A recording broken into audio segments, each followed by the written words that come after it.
All right, so I took a walk yesterday to clear my head, and I thought of 10 things that confidence helps you get in life. And the first thing is a job. I remember when I got my first real job after college, I was an athletic trainer. I went to my first interview, a little bit rough, but trying to display some confidence. I bought a book on body language, and I studied it, and I started to practice some of the things that I learned about being more open and, standing up straighter, making eye contact. Some of the things that I read, I practiced them in interview after interview after interview, and finally got a job. And the reason that my boss said that I got the job was because I was confident, despite being young and not very experienced compared to other people that were applying for jobs. Hey, what's up? That's so fucking cringe. Gotta be all exciting and shit to hook you in. Take a look. All right, here's the second thing I jotted down. Crucial Conversations. That's actually the name of a book that I read once, and it's one of my favorite books ever because it tells you how to have crucial conversations when the stakes are high. When you're confident, specifically confident in social situations, you can handle high-stake conversations. You can ask your boss for a raise. You can talk to your relationship partner about expectations in a relationship. You can talk to your friend. You can be open with your friend about expectations in a friendship, and you can talk about issues in your friendships and be open about that stuff instead of letting it just, smolder under the surface. That's not the right word, but whatever. You can have those important conversations without letting your emotions get all crazy like a lot of people do when they try to have very important conversations. 3 is relationships. My first ever what I call my first ever actual relationship, the reason that I was so confident the first time I hung out with her was because I had already approached a bunch of women at the bar. I really wasn't that experienced with relationships or intimacy or anything like that, but because I was experienced in social situations, it was very easy for me to lead and start a relationship. Number 4 of things that confidence helps you get is traveling. It can help you travel. It can help you just say, fuck it, I want to go to this place. Regardless of if you're nervous, if there's a lot of people there, whatever. When I first went to Philadelphia for an internship, this was kind of a demonstration of that. I just said, fuck it, this is an opportunity. I want to go to Philadelphia for an internship, and it was a great opportunity that I didn't pass up. So it can help you travel and just go. Number 5 is friendships in new places. When I was going to bars to build my confidence talking to other people, I actually made new friends at bars. Some people would see me talking to girls and they'd be like, hey, can you give me tips on how to talk to girls?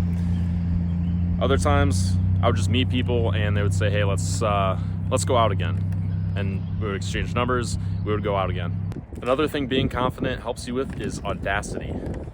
Like being able to post online and not give a shit and just focus on what's important, what you want to put out there, or carry a tripod and camera around and just prop it somewhere and start talking to it, even though it's a public place.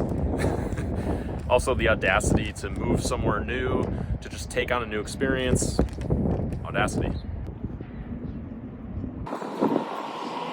Personally, I always hated the word networking when I was in school, and they would tell you it's not about what you know, it's about who you know. I actually think when it comes to getting jobs, it is a lot about what you know and what you can do, what you can contribute to the job. But networking and meeting people under more natural circumstances can actually help you. I don't like to rely on it personally. I think that's why I always hated the networking talk. But it's cool though. That's why I always hated the networking talk. But yeah, going to networking events, going to places where you can meet people that you could potentially do business with or just be friends with, it helps to be kind of relaxed in those situations. And when you have confidence, that means that you're not super wrapped up in any one event or any one person. You know that you're just confident enough to meet people anyways. Number 8 is you're unfazed by old acquaintances. So have you ever, been embarrassed about something or just been a certain type of person and everybody knows you as that person, maybe in your hometown. You go away for a bit to college or you move somewhere new and then you come back and everybody's expects you to be the same person, and then you're almost tempted to kind of hide away and be that same person or not be your like new self, I guess. I find that when you fake it and when you act, sometimes that confidence can be a little shaky. But if you have real core confidence, that is you're just embracing who you are, that confidence is not easily swayed. So when you have real confidence, what happens is you're just unfazed by old acquaintances maybe having opinions about you, or even you thinking that old acquaintances have opinions about you, or feeling pressured inside to act like the person that you were and not the person that you are now, not your true self, if you've learned to express yourself from the inside. All right, number 9 is respect. Having confidence gets you respect. I've had a lot of women tell me, you're really confident, Troy. And the reason being, like I mentioned earlier in the video, is because I worked on going out and socializing with people. I'm really confident in my ability just to walk up and meet new people. Not 100% confident in my listening abilities, my social skills, my ability to convey my thoughts, but very confident in my ability to just go and meet people because I know I'll be fine no matter what. That's what confidence gets you, and people respect that. Or that's where confidence gets you. People respect that.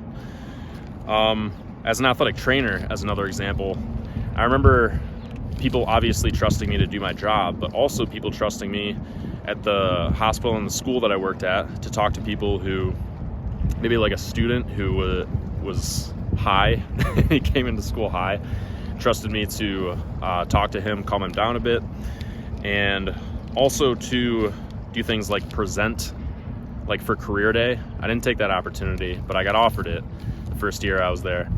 Also, just to talk to athletes about nutrition and answer questions.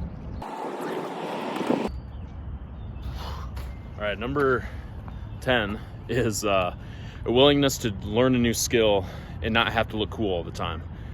When you're confident, you're just confident that you'll be fine no matter what. So it doesn't bug you if you've never done yoga before and you want to go take a yoga class and you lose your balance in front of the class. People are like looking at you.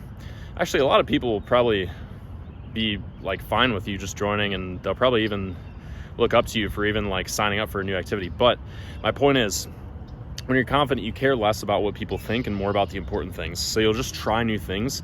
You'll be willing to look a little clunky, which honestly, not a lot of people are willing to look clunky.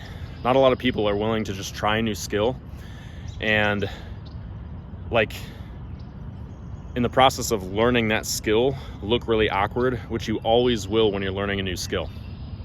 Whether that's social skills, whether that's a sport, anything, a new job, you'll always be clunky at the beginning if you've never done it before. And when you're confident, you can just jump in and do it. And you just realize this, that afterwards you'll have learned a skill, and everyone's opinion, whether it's there or not, or just in your head, imaginary, that stuff doesn't matter. You won't pass up the opportunities to learn those new skills. Does that make sense? That's number 10.